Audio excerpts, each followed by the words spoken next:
Tonight on Truth Talks, Diddy's prison clothes are hitting the auction block. It's not quite what you think. Plus, some black women are building up beauty empires from the ground up, from their own kitchen, and then selling them, and then catching heat after they get intergenerational wealth. Can a sister come up at all? What's really going on? But can we get quality hair products that we need? It's a big conundrum. And why are parents making their kids learn R&B history as punishment? I'm confused. Let's get into it. Truth Talk starts right now.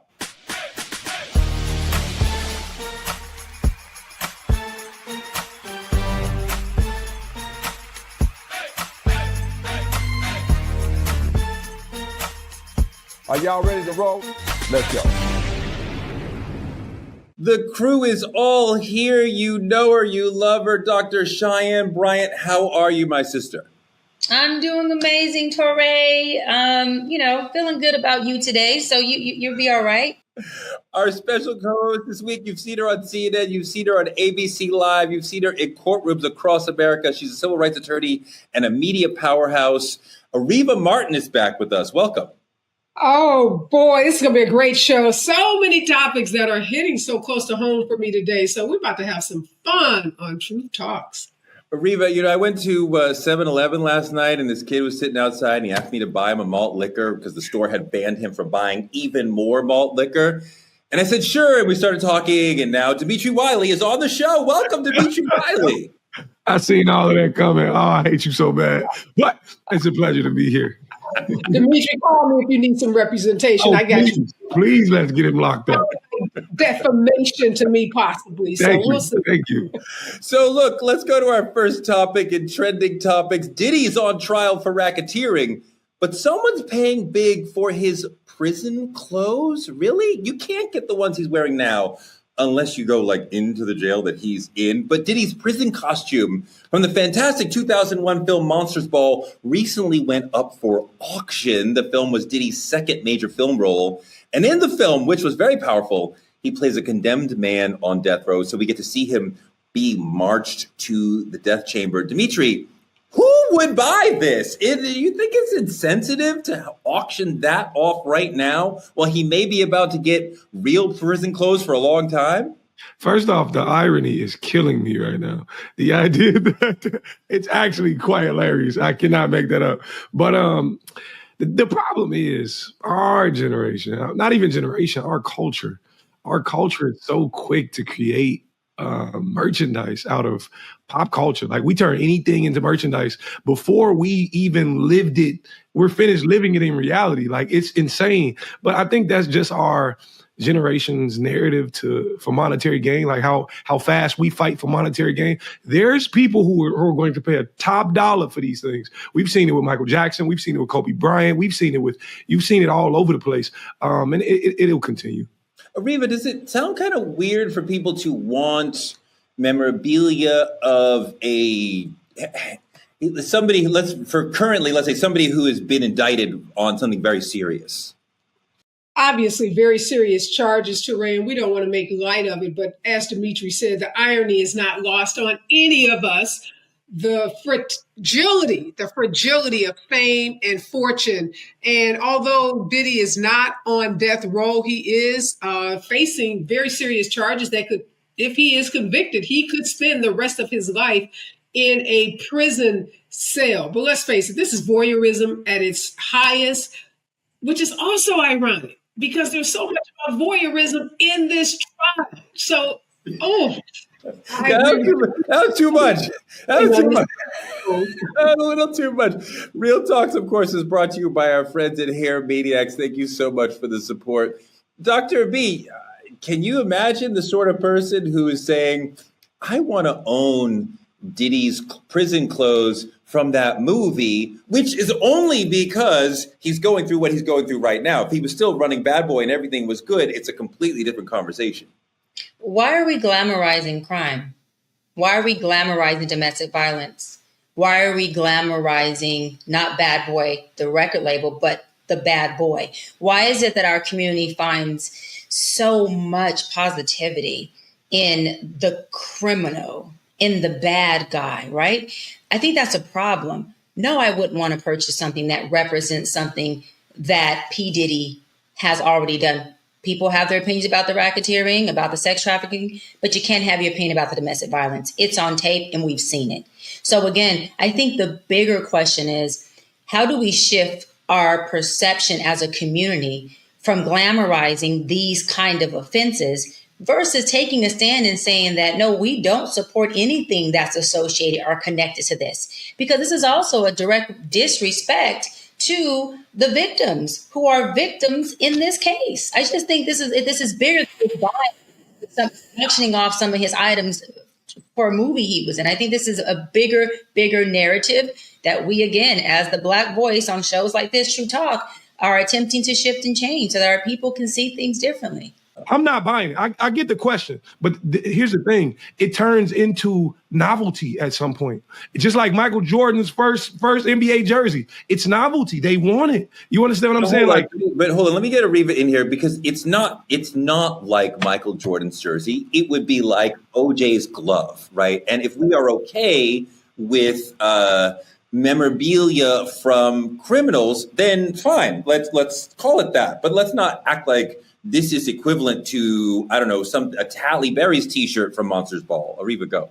Yeah, we got to be clear about what it is that's being sold. And your point, Dr. B, about the domestic violence, yes, no debate about that. We can debate the other charges. But what I like about the sale of this item is that it gives an opportunity for advocates like us, Dr. B, advocates for women, advocates for domestic violence victims to take some agency here. So maybe some domestic violence advocate buys this and donates it to a shelter for women. Because one of the things we're seeing in this trial is victims standing up for the first time for many of these women, having the courage to stand up to a bully, to tell their story, and to gain back some of the agency that they lost in dealing with him. So I think we use this for good, because the reality is, like Dimitri, there's some people out there that are sick, that want to be able to say, I got Diddy's uniform or wardrobe from this movie, but I'm hoping that somebody buys it and donates it to a domestic for sure. Diddy was in Diddy was in prison in that movie, dealing with punishment. I want to move on to a different topic, an entirely different vision of punishment, something that is much more kinder and gentler, but also somehow slightly controversial. A new generation of parents is going old school in how they are punishing the kids. Let's take a look at this video. I in school, it's not funny, Cairo. I need 25 Drew Hills. Go. Step, jump. 1. No, that's not it. How is it? Step, don't yell at me. You rather get your ass whooped or you want to do these Drew Hills? My butt whooped. You want your ass whooped? I got you. It's not going to be a belt. It's going to be a shoehorn. I don't know how to do it. Get it together. And I want a step and a high jump. I want you to be up there. 20 Drew Hills. Go. 1, 2. That ain't it. That ain't it. How is it that? Get it together. Step, jump, step, jump, step, jump. 1, 2, 3, 4, 5. Put a smile on your face. Ariva, I think it's giving Joe Jackson. It's kind of gross the way that he's kind of marching him through this sort of rehearsal that the kid doesn't. I can't tell if this is punishment or he's like some sort of demonic dadager who's like, this is how we're going to practice becoming the next Drew Hill. Ray, can somebody call Child Protective Services, please? Like yesterday. This dad wants to be Dr. B. He wants a viral moment. That's all this is about. Making this kid do something, yelling at him. Does he want his ass whipped? Not going to be a belt, going to be a shoehorn. All something like child abuse to me. Exploiting this kid to get some likes, some clicks, some views for a video to go viral. It's just disgusting.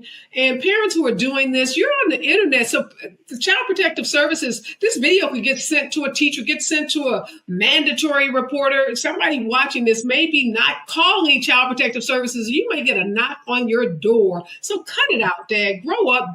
Or make a video about your own self jumping, doing the Drew Hill dance. Leave this kid alone. Let this kid be a kid and not be subjected to this punishment. Dimitri, you got a 10-year-old I totally agree with Ariva. The threat at all, the threat of using a very hard shoehorn on the child. And you know what really made me cringe? When he told the kid, "You better smile." Like, so I have to pretend to like this as you are antagonizing me. I don't know, Dimitri. What do you think? For me, I'm not a, I'm not this parent. Like I can't be this parent. I can't do it for viral sensations, and I don't do it for TikTok. That's just me personally. That's parenting should never coexist with what you want with viral sensations on the internet. For me, I think about it. I think about the idea in Black culture.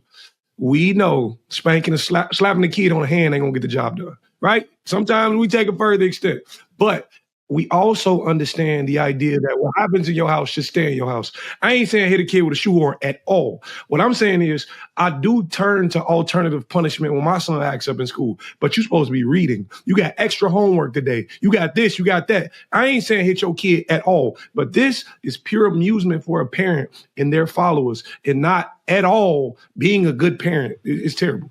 Yeah, Doc, this makes me super uncomfortable. And like, yes, everybody has addressed that this is for clicks, but putting aside that, I imagine this is probably the way he talks to the child on the regular. So I'm very uncomfortable with that and like looping in. The Drew Hill part seems like an excuse to get on the kid. Yeah, I agree. I think that's the nature of him and his son's relationship. But I can say this, just being in my field for 17 years, I didn't see any fear or discomfort in the kid. It seemed like they kind of role played this before. The kid knew to kind of say, I want a whooping. And so I understand it looks bad and sounds bad, and it is bad to exploit your child for clicks. But I can say, just from observation, as being in my field for this long, that kid wasn't afraid of that father. That kid was going along with this role play they're doing. And I'm not saying it's okay to pray, because I'm into but hold on.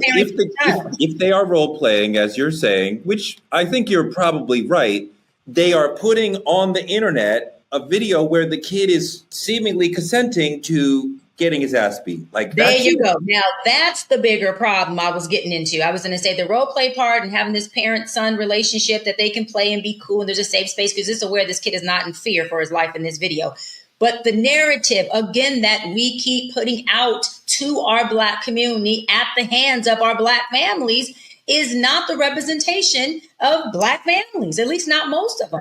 And so when we're putting out that, hey, we're beating our kids with shoes, and if they don't do a Drew Hill jump up and down thing, then they are going to get beat and disciplined. It's like, is that really a disciplinary moment? No, we're not talking about a kid who cursed or a kid who acted up in school or who's talking too much in class or doesn't want to wake up in the morning, or, we're not talking about a disobedient child. We're talking about a child who's not doing a damn dance move that you want your child to do, that in my opinion, he's too damn young to even listen to and know what the hell Drew Hill's talking about.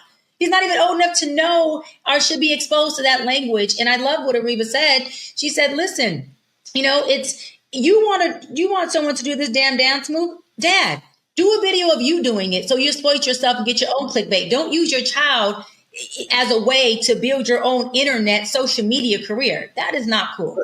Ariva, as a parent, I'm uncomfortable with the threat of corporal punishment, and I assume that corporal punishment has been used on this child before, the way the dad is talking about it. Like, all of that makes me uncomfortable, whether we're talking about you didn't do the dance right or you're late for school or anything. Like, we shouldn't be interrelating with our children through violence. Lazy parenting, that's what it is, Touré. I'm going to give a shout out to Mr. Dimitri, who said with his kid, he gives him extra reading. You know what extra reading requires from you, the parent? For you to be sitting there reading with the kid or overseeing the reading. A smack with a belt or a shoehorn or something even more extreme than that is lazy parenting. It doesn't require much. You hit the kid, then the kid cries, and that's it. What Dimitri is talking about is changing behaviors, engaging with your kid. And that's what we want to see more of in Black families, in Black communities. Yeah, we got beat.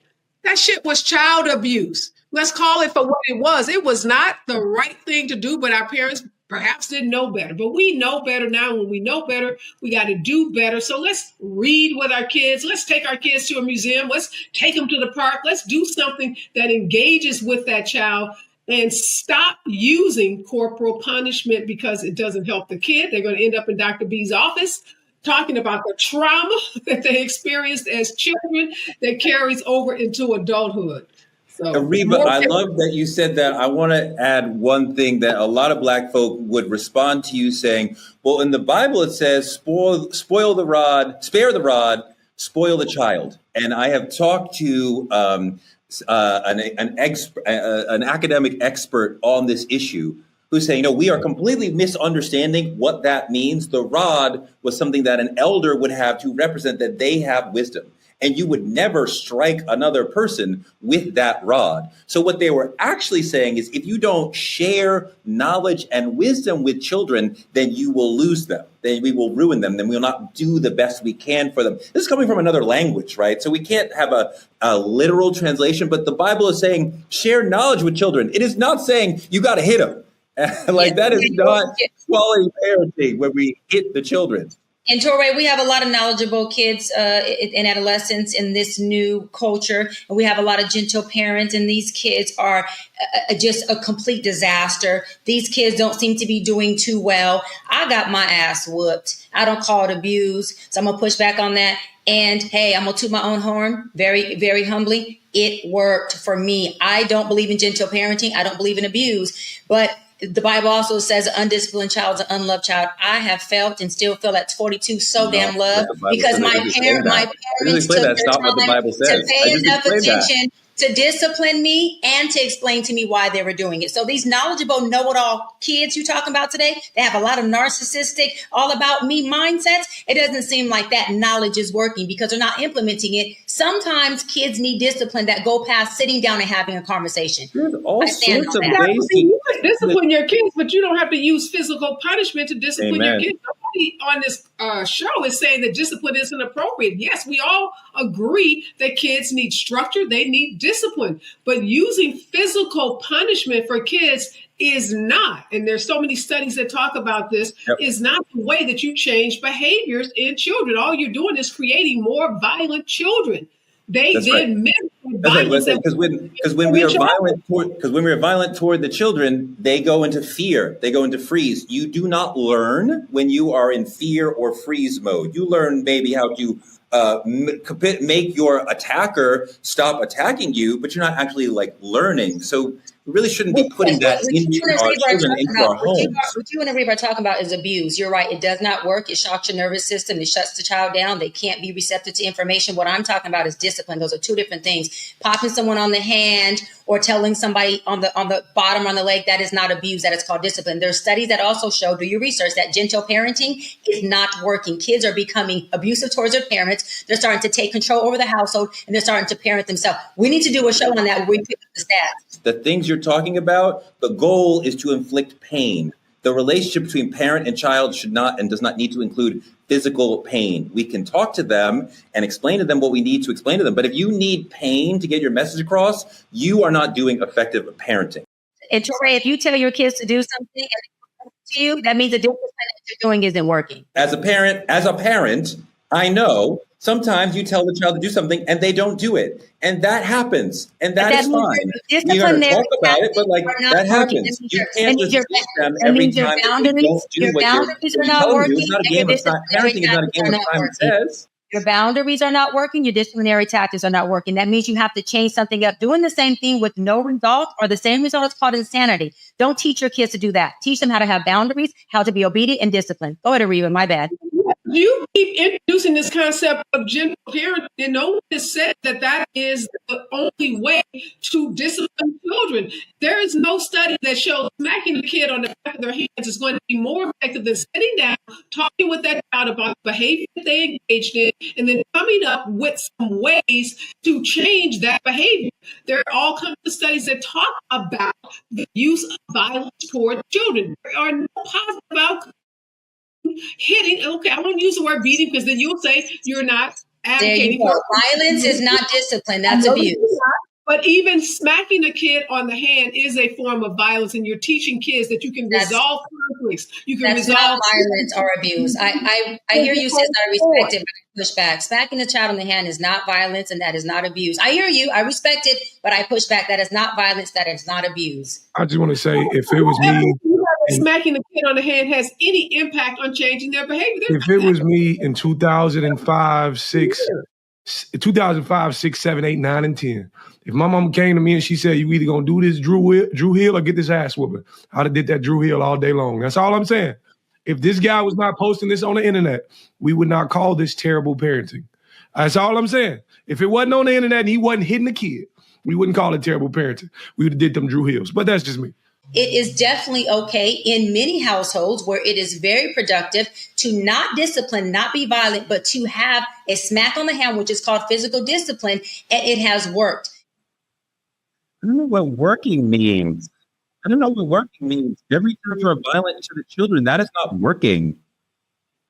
Every time you are violent toward the children, that is a failure of parenting. There's no, I hit the child and it worked. That doesn't exist. You were violent toward the child, and you taught them that your relationship includes violence. There is no place in your life as an adult where it is acceptable, moral, legal, or appropriate for you to be violent toward another person. Why would it be acceptable for adults who are twice the size of children, who provide everything for the child, love, shelter, home? I need you for everything. But we say it's acceptable for me to inflict violence. pain We on keep you? saying violence and abuse, as I keep saying, is not legal. Disciplining your child is legal, and there are physical disciplines like popping on the hand. That is not violent. That is not abuse. Violence. That is violence. That is not. And listen, bad parenting isn't you pop your kid, so you're a bad parent. Bad parenting, again, is a parent who continuously has a child who's disobedient, and that parent is not getting through to that child, whether that parent is talking to that child or disciplining them. If you're not getting through to your child, you have to figure out what works for that individual child. Each child is subjective and it's circumstantial. So again, if you continue to tell your child not to do something and we see they continue to do it, I say that's bad parenting. Okay, Dr. B, Teray and I are never going to change our minds about using any physical force towards children. And I agree with you, though, that if you're not getting through with one form of discipline, you have to use another form of discipline. But that other form of discipline should not be and never has to be using any physical force towards your child. I think a lot about how I got beat more times than I can count. It was abusive. It was the best my parents knew then. But before I had children, I read Dr. Alvin Poussant, an essay he had, a study he did about violence in the home and how it's better to not have corporal punishment, and how this is a holdover from slavery. This was not part of Africa pre-colonialism. We did not beat our children. We thought that the child was the reincarnation of grandpa and grandma. You would never spank your grandmother. This is what the slave masters taught us, that this sort of violence will make you behave. And we keep doing it. This is the whitest thing that we can do. And some of us keep arguing in favor of it. I want to move on to our politicking segment. This week in politicking, we are following a very important story. This is a story that went viral for us last week, and it is the story of two twins in Georgia who mysteriously went missing and then came up dead. Some say it's a suicide. Others have questions about what happened to these young men. And we are following this heartbreaking tragedy of the Lewis twins. For those who may be unfamiliar with this story, and if you are, please, please, please do everything in your power to become familiar, because stories about the deaths of Black people don't get nearly enough mainstream media attention. So we in the Black media are making sure you know about this story. But here it is. 19-year-old Georgia Qaazir and Naadir Lewis left to the airport and never made it home ever again. Their bodies were found 90 miles away in the Georgia mountains, and their disappearance and ultimate death was labeled first a murder-suicide, then upgraded to double suicide. Here with us today is attorney Gerald Griggs. He works with the Georgia chapter of the NAACP, and he is representing the Lewis family. He's digging his heels in and asking the tough questions that often law enforcement won't ask. And he's forcing the Georgia Bureau of Investigation to be transparent in their investigation. Before we welcome Gerald to the show, let's see what he's had to say about the twins and the disappearance. We've been here before, many times in many different counties all throughout Georgia when there's a mysterious death. So we stand here for the twins demanding the same thing we demanded for Ahmaud Arbery and others. A thorough, complete, and full independent investigation. Because we find it very hard to believe that individuals that resided in Gwinnett County would somehow end up in Towns County on a mountain they knew nothing about and commit suicide. We've been here way too many times. So in the 116 years that the NAACP has responded to lynchings, we know when a lynching looks like, we know what it smells like, we know what a cover-up starts out like. If it truly was a suicide, be transparent. Release all the information. Let independent investigators determine what happened.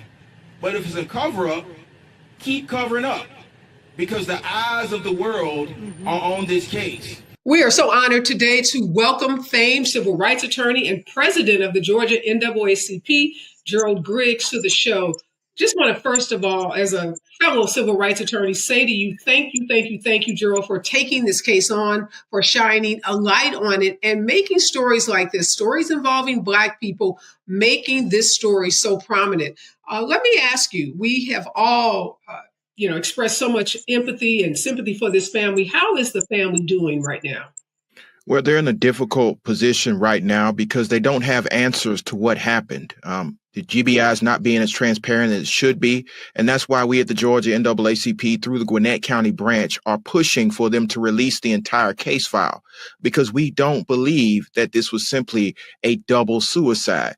These two young men were born and raised in Gwinnett County and Lawrenceville and found themselves up in Towns County on a mountain that is locked, dead from apparent gunshot wounds. And we find it very difficult to believe that these 19-year-olds, one of which who had a flight booked to go to Boston, would simply just leave that flight and go directly up to the mountains to shoot himself.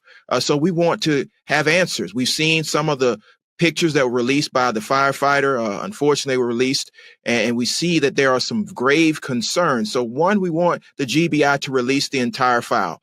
Two, we want the governor to order an independent investigatory panel to look into this death. And three, if there are any nefarious things that have happened in this case, we want someone prosecuted to the fullest extent of the law, because the family is sure that this smells like a cover-up. And Georgia has a history of this, whether it's Kendrick Johnson or it's Ahmaud Arbery. The initial story does not pass the smell test. It does not pass the smell test in this case.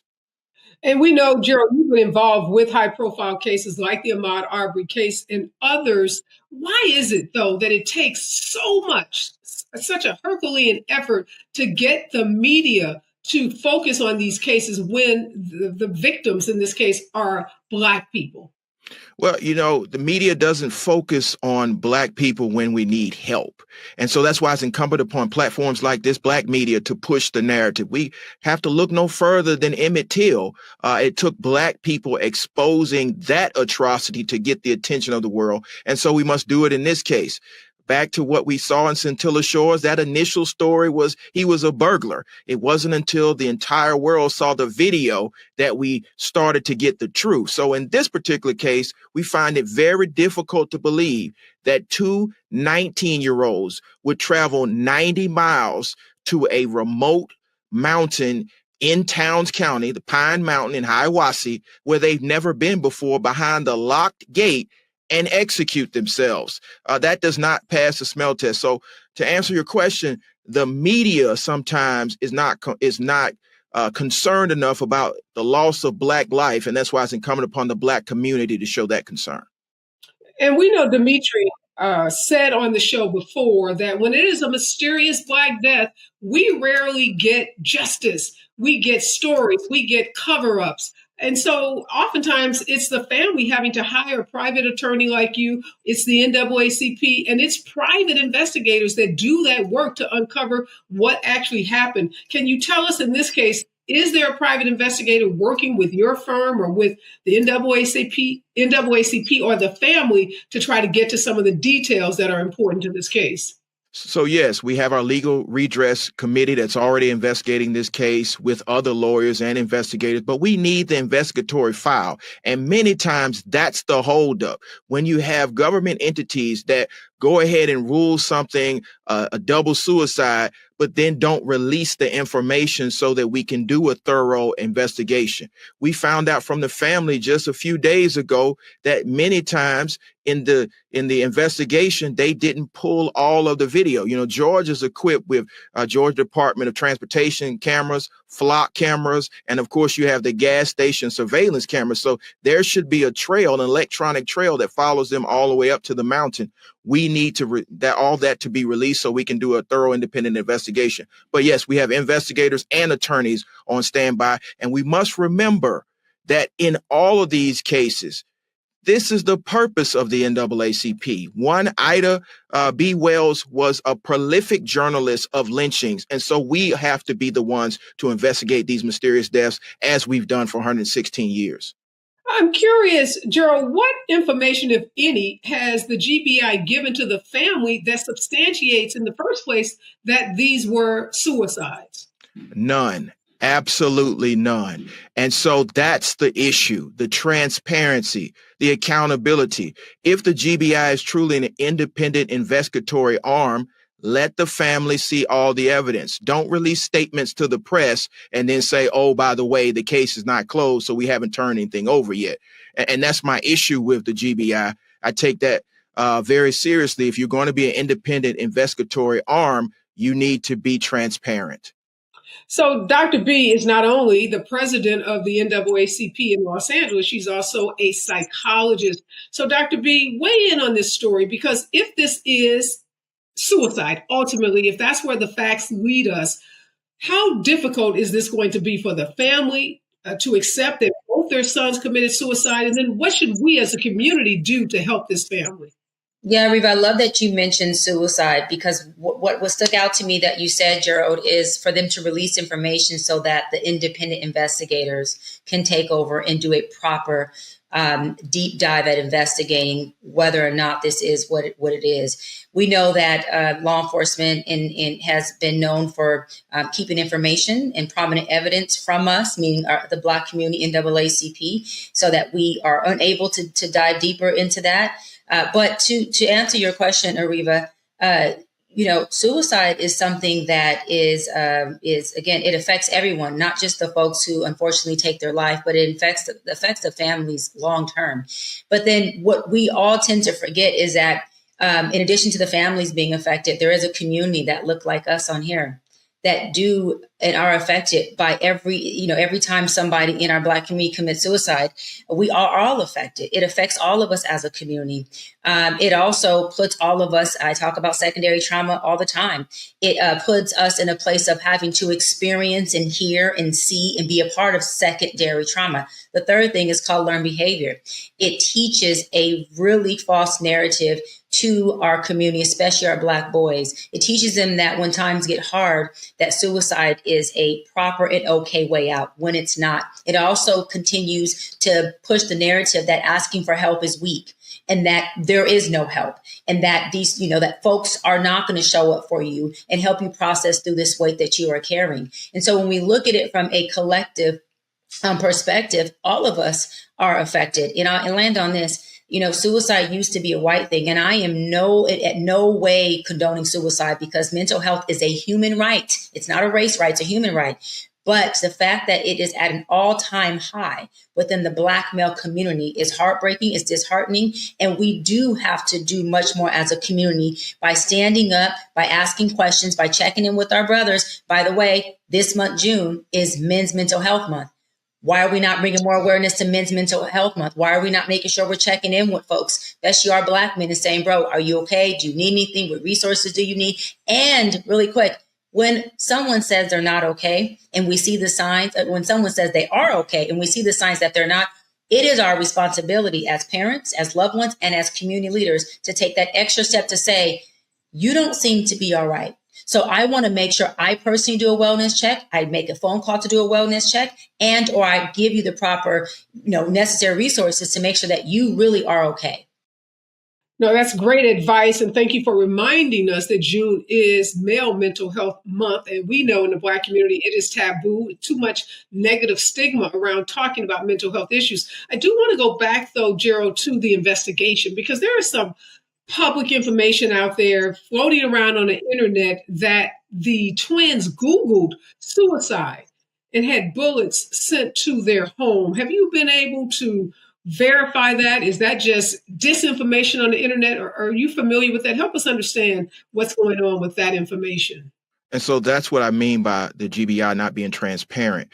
You release press statements with some of the evidence, but don't release all of the evidence. And so, yes, it is in fact true based on their investigation that there was some indication that there was web traffic on searching for suicide and bullets. But they also didn't talk about that one of the twins had booked a flight to Boston to be with his girlfriend, was looking forward to that outing. So my question is, if you're using this particular evidence to substantiate your conclusion, why not release all the evidence so that independent investigators can get to the bottom of what actually happened? Don't smear the victim and not release the evidence. And Dimitri, I want to ask you, you're not 19, but you're closer to that age than the rest of us. How does this hit for you when you hear a story like this? Two 19-year-old Black young men, and now this whole mystery around suicide versus murder-suicide versus potentially even murder. How is that hitting in the Gen Z community? Oh man, it's not just only hitting in the Gen Z community. I think it hits home because I've admitted to mental health issues myself, attempted suicide here on Truth Talks. So it's a very sensitive subject for me. And I think the thing about it is, it's an honor to be speaking to you guys just at that. I just want to say the level of intelligence and what you guys do know. But I think for me, I know a lot of times we only speak from what we know, and I know we're trying to fight to get evidence out there. But to me, the silence around Black death, whether it is a suicide or it is not a suicide, seems more like a confession to me. It seems more like you guys know, and I'm solely speaking for my generation. When we looking at it, it's not only that it feels like they're telling us it is a suicide. It feels like that's all we giving you. Get over it. It feels like that's what they're telling us. And for me and my generation, who, as you guys say, like Dr. Brian implemented, it's become more of a mental health crisis these days than it's ever been for young Black men. And for us, this adds to it. It's not only that you feel like suicide is a valid option, but honestly, you start to feel like it's the only option because you go to your mom, you go to your dad, you go to people around you. And I'll be honest.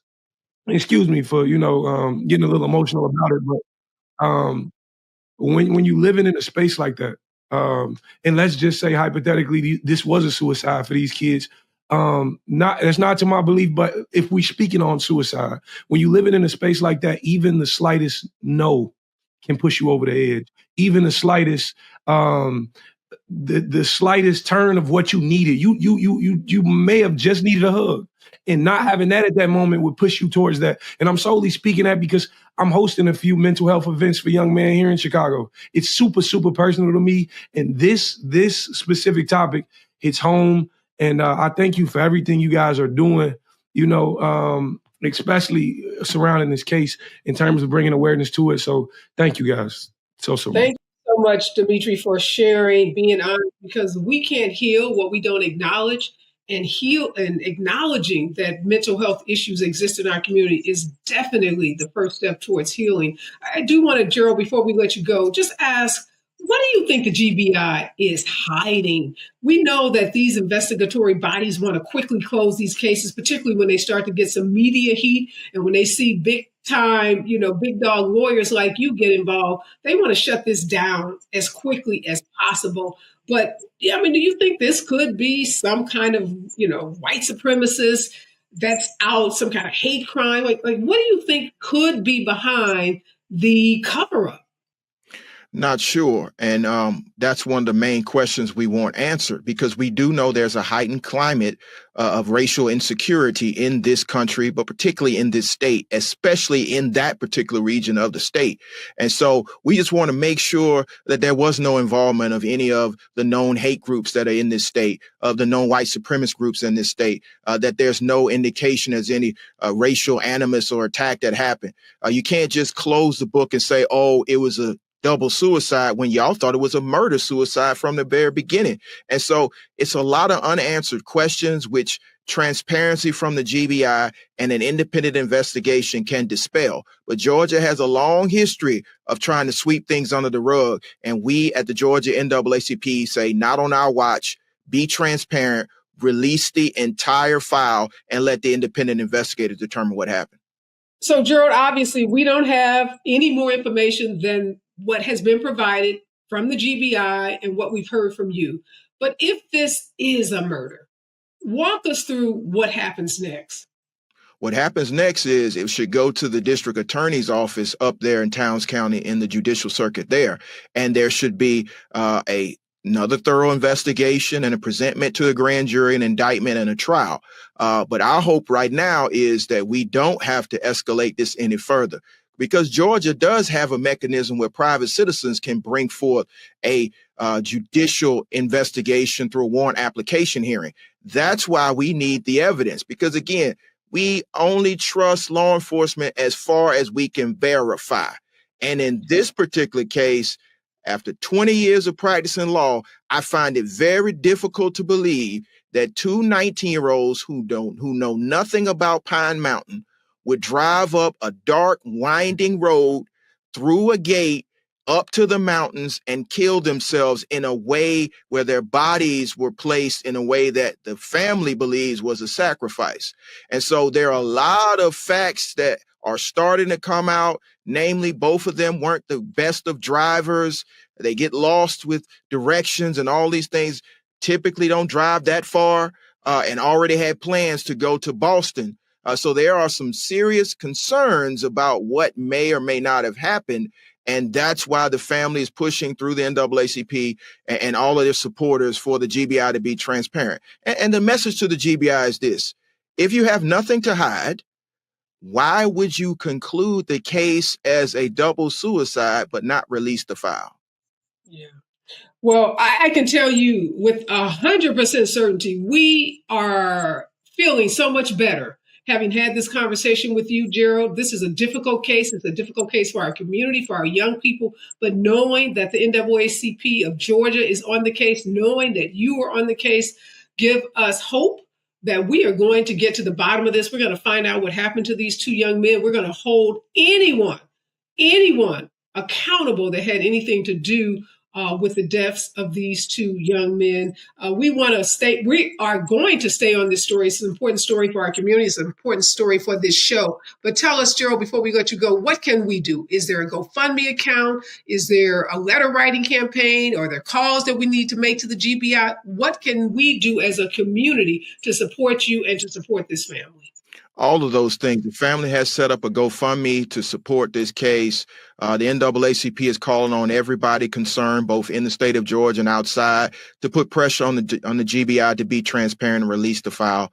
So you can call the GBI. There will be a change.org petition that will be going up very shortly. Just Google the names of Nasir and Qaazir Lewis and support the family. But most importantly, share this story. We are in a viral internet digital age. Share the story so we can bring awareness. That's exactly how we started to push to get justice for Ahmaud Arbery, is because of your viewers and others that stood on business and made sure that everyone knows that Black lives do matter and that we will hold accountable anybody who tries to neglect or take a Black life. Gerald, before we let you go, I want to ask you what is going on with this family. We know that these cases can have a devastating impact on their mental health, on their physical health. So talk to us about what's going on with the family. It's definitely a very trying time for the family. The father has had 5 strokes. And because of this particular case and the concern and the pain and the hurt, I think a lot of people miss the impact of what something like this does to a family, especially a close-knit family like the Lewis family. Other family members are dealing with other serious medical conditions. So we're hopeful that we can provide assistance to get them through this trying time and also take care of their health. But it's definitely a trying time for the family. Again, thank you so much, Gerald. I can tell you our executive producer is on this story. She takes it very seriously. All of us, the hosts on this show, are with you. We share with you the commitment to find out what happened to these twins, and we will continue to watch this story very closely. We hope to have you back on a weekly basis to keep us updated. And again, to everyone watching this story, please share the story, go to the GoFundMe account, do what you can to help us get justice for the Lewis family. That is the conversation we're having in the community. But I want to move on to another conversation that we're having in the community in Real Talk. We all love Black girl magic. But what happens when that magic leaves your hair dry and breaking? A lot of Black women have found that historically Black hair brands are selling out and then leaving them behind. So the companies like Carol's Daughter and Shea Moisture, which were built by Black people to serve Black people and did that very well, find that the founders sell their companies, take home a bag that can change their children's lives, maybe their grandchildren's lives. But the customers sometimes end up feeling betrayed because they need good hair care, and major corporations come in and buy successful Black hair companies and then leave people feeling like when the ownership changes, we lose a brand we need. The formula changes, the things that make the brand important to us change. It's a complicated conversation. I interviewed Lisa Price, who started and ran my favorite hair care brand, Carol's Daughter. And when she sold the company to L'Oreal, she felt some hating. At first, she was ashamed, but then she pushed back. Roll that clip. I started a company in my kitchen and I just sold it to the largest beauty company in the world. And I'm walking around ashamed because people think I'm a sellout because they don't even know who I am. I said, no, I'm not feeling that anymore. I'm not owning that. That's not my story. When I got back to New York after that weekend, we started educating people as best we could because I felt like as Black people, we're accustomed to being stolen and taken from and used. So I changed the narrative. Ariva, you've seen this journey as yourself, growing up, dealing with your hair and then being a parent. Now your daughters are grown up, but like you've dealt with this in multiple ways. So how's that Black hair care journey for you? Well, first of all, was that some shade, Touré, about my hair? No, your hair looks amazing. No, but just every Black person, especially Black women, like, you know, you find your brand, you find your style, you find your, like, everybody, no, your hair looks amazing. Are you kidding? It was a joke, bro. It was a joke. The best looking hair on the show. Oh, look at that love bombing, Dr. B. Okay. I love Get him, Marina, get him. I love this topic. And I had an opportunity to see the founder, Lisa Price, at a recent conference and talk about, as you know, Touré, she's bought her company back. So that's a really amazing thing if people didn't know that. But look, here's the deal. It is the double standard that Black women are always faced with. So here we are building companies out of our kitchen, companies that get the attention of these multi-billion-dollar brands. We have an opportunity to sell them, to create generational wealth in our own community, to model what it means to be an entrepreneur, to have our company sold publicly on the New York Stock Exchange, to become wealthy so that we can now invest in other companies. We can invest in philanthropic organizations, and we can do all the things that we know wealth affords us to do. And then Black folks say, well, wait a minute, my perm isn't working the way it used to be, or my hair isn't as shiny as it was. We don't hold white sellers and entrepreneurs to that standard. When they sell a company or when they divest from a company, we don't hold them to that standard. So why are they expecting Black women, Black entrepreneurs, Black business people to be held to such a high standard? If the product no longer works, that just creates a market opportunity for somebody else to step in and create a product that does work. So I say right on to Lisa and every Black woman entrepreneur out there that's building a business, selling that business if they choose to sell it, or keeping it if they choose to keep it. But give us the same options and opportunities as every other entrepreneur is given.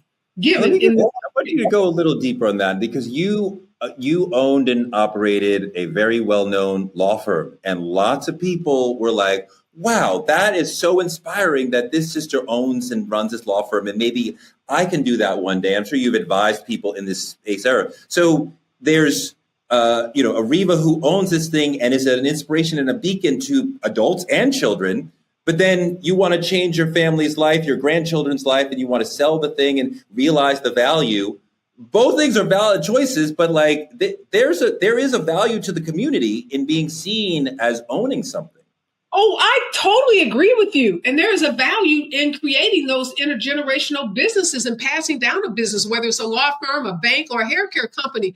But we're acting as if these women who sell these companies go off and, sell to the south of France and are never heard of. These are entrepreneurs. So they may sell that business, but more often than not, they are creating other businesses. And all I'm saying is give us an opportunity to do the same things that other entrepreneurs are doing. And most of these folks, I can't speak for every last one of them. I can speak for myself as an entrepreneur and a business owner and so many others. We are thinking always of our community, and we're always thinking of how we continue to create value for our community. And trust me, if we can get $1 billion sale of a company, that just allows us to create more opportunities for more entrepreneurs to invest, because we know Black founders are less than 1% of all recipients of venture capital funds. But if I sell a business for $1 billion, guess what, Teray? Now I got money that I can invest in hundreds and hundreds of other Black entrepreneurs. For sure, there's very, very few Black companies that have exited at a billion, right? We would love to see that, but that is a very, very hard standard to reach.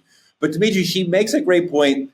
The counselor makes a great point about women and what the lens that's being put on them for selling. Is it the same, do you think, for men, Black men who create companies and then sell them? Is there the same sort of, sort of feeling about like, yay, we take so much inspiration from you owning it, and thus we're so hurt when you sell it?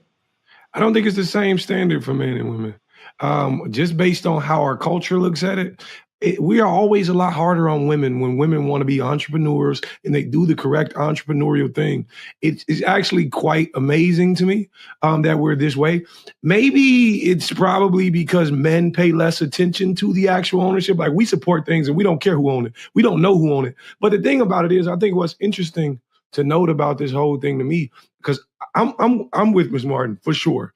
I think sell it where you can, because that's the point of being an entrepreneur. It's to create income, generational wealth for the family and everybody under you. But the interesting point to me is that more than likely, the same people yelling she's a sellout, the same people yelling you shouldn't have sold it, were probably not supporting the business anyway. You were already going and buying from the competition. She sold it too. So it's an interesting thing to me. Shai, I think some of these folks, though, who are complaining are loyal fans of the companies. I mean, we're talking about hair care companies, and how important is hair to us, especially as Black people?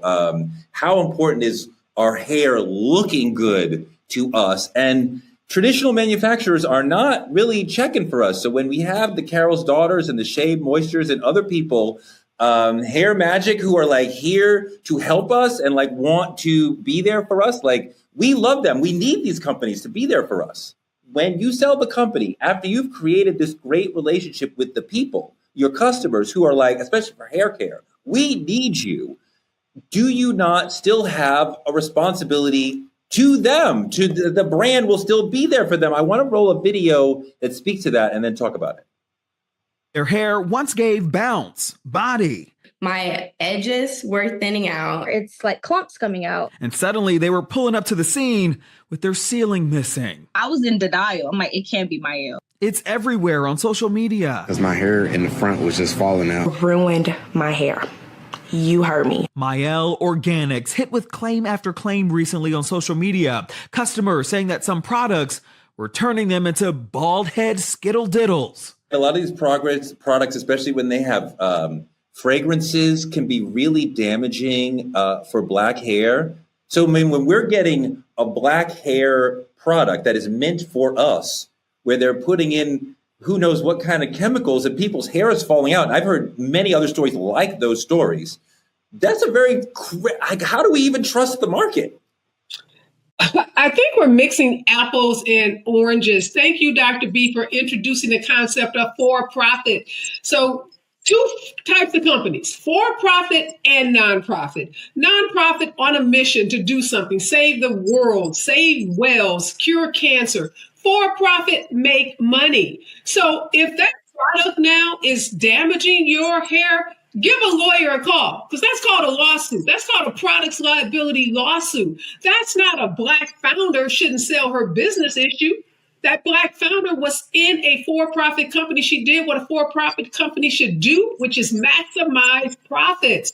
Now, if the product is failing you, whether it's owned by the Black woman, the white person, the brown person, whoever, then you may have a claim for damages, and you can assert that claim for damages in a class action lawsuit, in an individual lawsuit. There are lots of ways for you to be compensated for the damage to your hair. But don't hold Black women accountable to stay in businesses where they're not maximizing profits in for-profit companies. We can walk and chew gum at the same time. We can have profitable companies, and you can be compensated for damages to your hair at the same time. Dr. B, she's absolutely right. Okay, but I'm Sharkeisha. I just sold my company to L'Oreal, and there's a million sisters who've been relying on me for their hair looking right. And I'm about to take my 20 million and go to Turks and Caicos for the next 5 years.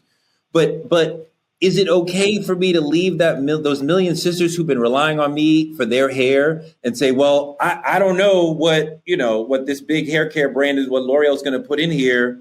Good luck. I'm out. Is that okay? Well, this is the thing, right?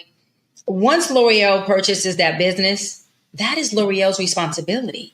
That is no longer my responsibility. Now, me as a business owner, I would have put out a disclaimer that says, hey, all of my fans, my followers, my consumers, thank you so much for supporting me when I did own such and such, but I have recently sold it. And so they are taking over. And I just want to do that because I love y'all, but I will be building more businesses and more products just for you ladies, because I know we are a community here. And I would have went onto that brand disclaimer of a video because I want to be able to keep my audience, because I'm going to build more businesses. That would be a business for me.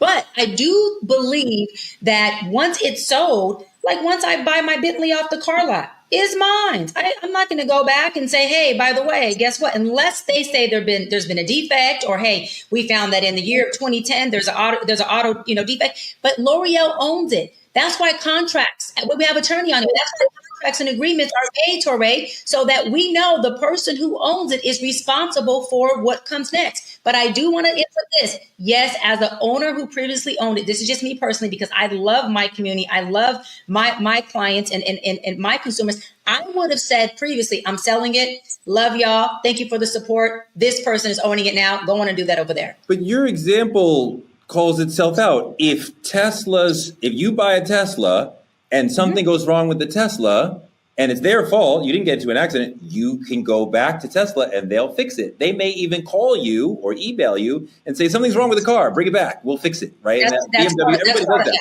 So if I buy Carol's daughter and my hair falls out, that's not like caveat emptor, right? That's your problem, right? Like that is, I would go back to the company and be like, I've been trusting you. I mean, my God, if Carol's daughter, after all these years, I've been rocking with Carol's daughter for like 25 years and it's fantastic. And I've tried others. It is the best for me. And like, if my hair suddenly started to fall out, like I would find Lisa wherever she, and I'm like, how did this change? What happened? We were doing so well. And I would think, and I mean, a lot of times, Ariva, they do make a provision, like the sister will sell the company and then become the chairman emeritus or the CEO or whatever. So she stays working in the company and even collecting a salary. So she stays part of the brand, right? Is she not incentivized to want the brand to still serve the customer, even though she doesn't own the brand anymore?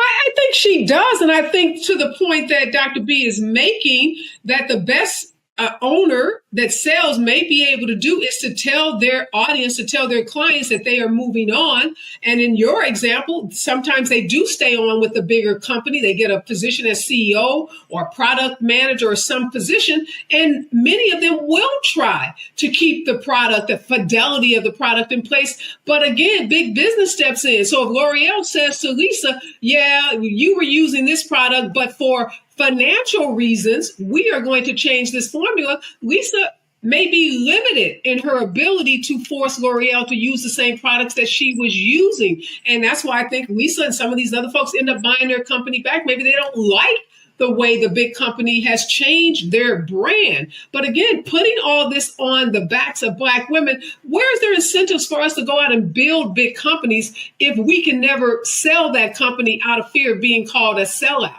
Again, not a standard that Black men are held to, not a standard that white folks are held to.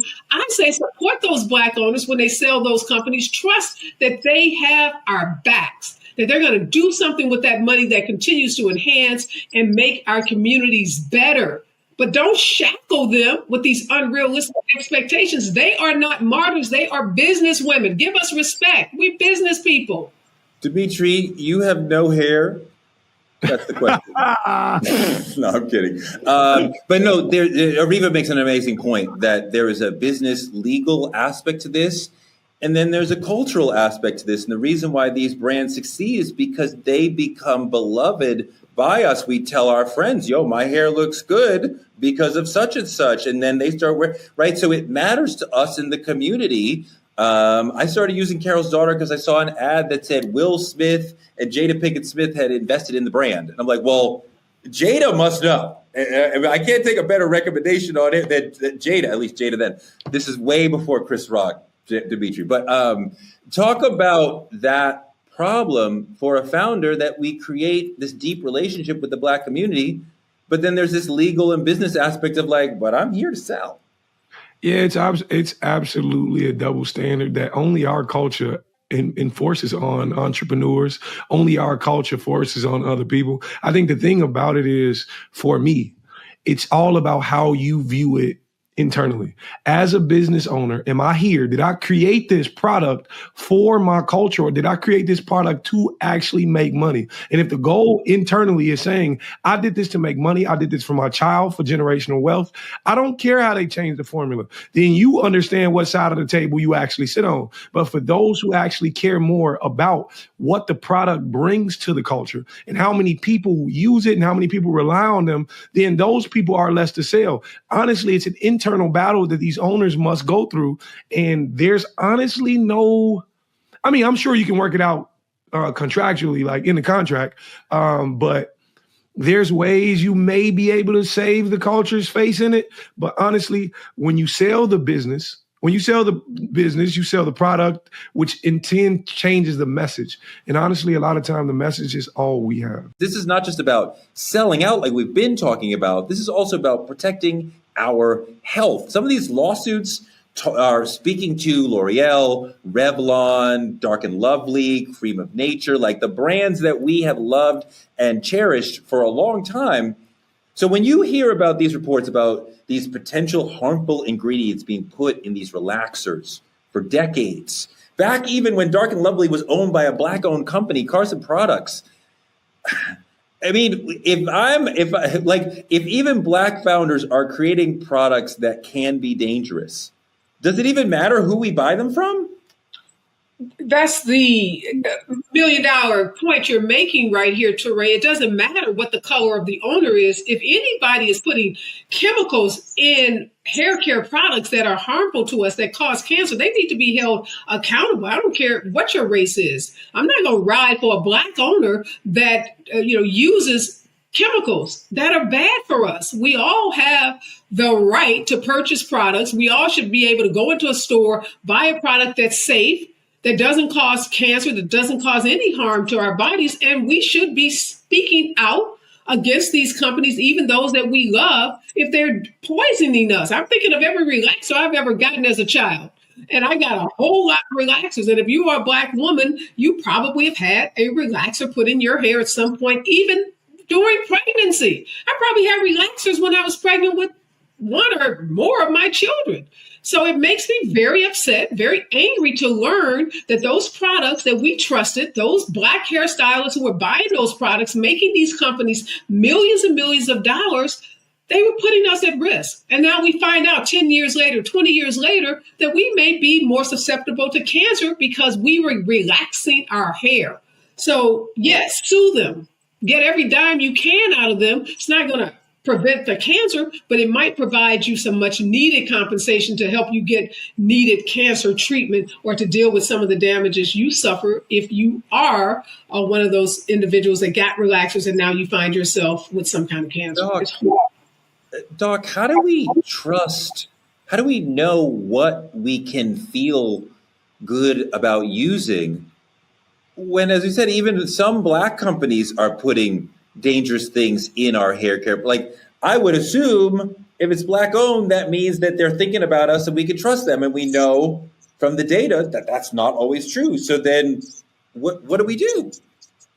Well, it's a dual responsibility. I know when I was young, to Ariva's point, my family put a relaxer by Dark and Lovely. But when you read the back of Dark and Lovely, it says on there, may cause cancer. These chemicals may cause cancer. Those are disclaimers. So, I mean, yes, folks should be creating products that are as safe for consumers as possible. But at what point do we hold ourselves accountable to say we also have the dual responsibility of reading what we're choosing to use or what we're choosing to do? When they know that it causes cancer, you almost wonder, is it become like a deliberate thing to try to hurt us? I mean, the thing about it is the bombshell is the idea that, of course, they knew it was dangerous. But the thing about it is they knew that regardless of anything, the straight hair thing we were looking for has always been tied to fitting in and being clean and appropriate and acceptable. So regardless of what I put in this bottle, they're going to buy it regardless. And I think that's the thing about it. The thing about it is, how far were we willing to go in not reading the bottle and not reading the ingredients to understand that this was actually causing harm? I think people don't actually speak on that perspective enough, that it was here in my face the entire time. I was just so concerned about straightening my daughter's hair so she can look good for this or fit into this or have this clean image or appropriate image. So that's it for me, honestly. That's how I feel. Ariva, to what he's saying, I mean, he makes a fantastic point. Your hair looks extraordinary, but should we not be saying, and I'm sure you've had this thought, of like the whole notion of us saying straight hair is the highest level, and this is this is when I go to look really, really good, this is what I'm going to do, get a relaxer. Our whole notion that is what looking professional, looking our best isn't that part of the problem? That's very much part of the problem. Now we're talking about European beauty standards that have been imposed on the Black community. And for the record, this is not a relaxer. This is what we used to call a press and curl, and now we call a straight iron. I don't know what we call it today, but it's not a relaxer. But I want to push back on something Dr. B said and about the labels. So yes, there are warning labels that are on these products, but they're very, very misleading. So at the same time, there may be in very, very fine print on the back of a product something about it causing cancer. We're also getting bombarded with ads in the media, on television, on the internet, on social media about these products and the safety of these products. So I'm not going to let these companies off the hook because they put something in the smallest print ever on the back of the product about cancer. The reality is they're telling us that these products are safe. They told our parents they were safe because my mama wouldn't have put a perm on my head if she knew that it possibly would cause me cancer. I mean, I feel like in America, if I go into a store, I should be able to trust that the things in the store are safe for me. I shouldn't have to do a PhD level research and become a scientist to know all the chemicals to understand, like, oh, this actually isn't safe for me. Yes, I believe that companies have a responsibility to give me products that won't harm my body. And I think the legal system, Ariva would say, completely stands up for that, because if I use the shampoo or the conditioner and my hair falls out and my scalp is damaged, I can sue them and they will probably end up having to pay me. So we have determined that absolutely the companies have a responsibility to be good to us. But we are surely feeding into the whole thing by, as Ariva pointed out, Eurocentric beauty standards saying that this is what we want our hair to look. I mean, I didn't know that your hair was not relaxed. I think your hair looks fantastic, Ariva. So there was no shade there.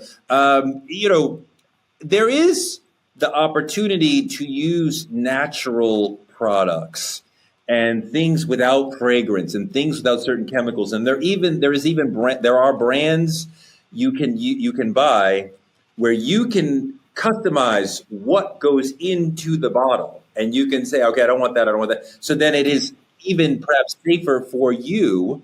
The thing about this is the larger conversations is self-acceptance. You can put all the natural products in the world you want on the market. But the thing about it is if they are not what I deem worthy, that the world tells me is worthy of acceptability, then I'm not going to buy it. The thing about it is you got the option to do your hair however you choose to. But if the world is shaping you in what you should believe, then that's all that's going to matter. When the world teaches you to hate your roots so they can sell you a product, that's all you're going to do. That's all you're going to know. And a lot of times it starts young. Like your mama was already buying these products, so it was already laid on you. All it did was continue. And I think that matters. We need to push self-acceptance in order to push natural products, because I'm pro Black women doing what they want to do. Baby, and rocking your natural hair is what you feel like you should be doing, I'm clapping for you. That's all I'm saying. Aw, that was so nice. Yeah, your DMs is gonna be all filled after. Come on now. Hey, look, hit me up. Comment 773. No, I'm just kidding. You can't put your phone number on the internet, nigga. What you doing? You crazy. All right. Thank you so much, Ariva, for coming through as a special guest and bringing your legal mind and everything else. We really appreciate it. It's been an honor to spend this time with you. Like, comment, and subscribe on our YouTube channel at Truth Talk Live. Support us by donating to Truth Talks Live or visit our website and become a VIP member of the Truth Lounge. Advertisers and small business owners, we have space for you. You want to advertise on the show? Speak to our 10 million strong viewing audience. Come find us. Go to Truth Talks Live. We'll figure it out. Click on your favorite co-host VIP room. Support Hair Media, and let's build Black media together. Tomorrow night, we're joined again by Ariva Martin to peel back the layers of truth, justice, and what it means to live bold and Black in America. Truth Talks airs weeknights at 8 p.m. EST and 8 p.m. PST. We will be here for you tomorrow.